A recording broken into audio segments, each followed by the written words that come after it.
Meta wieħed jaqbeż is-60 sena għandu jżomm ruħu aktar attiv u saħansitra jieħu sem aktar f'attivitajiet fiżiċi regolari.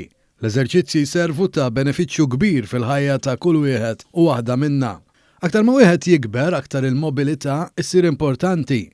Ir-riċerkaturi li l-eżerċizzji fiżiċi jgħinu sabiex jitnaqsu ir-riskju ta' waqgħat, ikollna immunità aktar b'saħħitha, diġestjoni mtejba u pressjoni tad-demm u densità tal-għadam aħjar.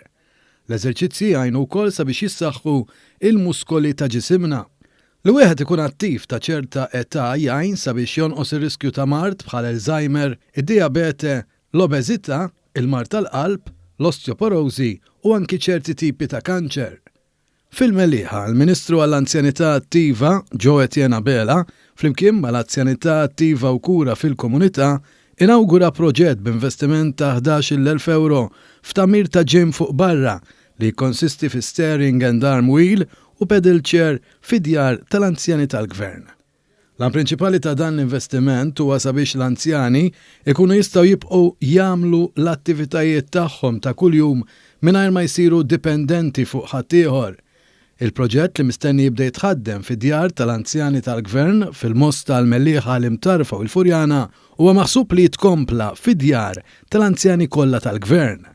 Il-Ministru Abela spjega kif dan huwa l-mod kif il-Gvern se jkun qed jinvesti fl-anzjani sabiex ikollhom modi differenti ta' kif jagħmlu l-eżerċizzju fiżiku.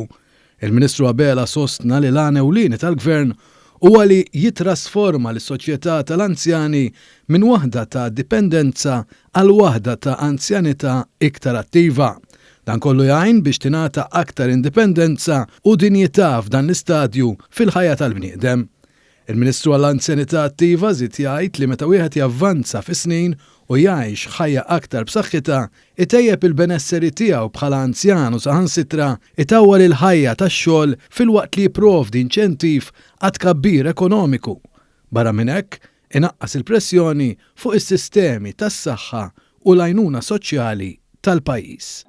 Il-Ministeru għall-Anzjanità Attiva huwa kommess u jħeġġeġ lill-anzjani kollha biex kemm jista' jkun jeżerċitaw irwieħhom.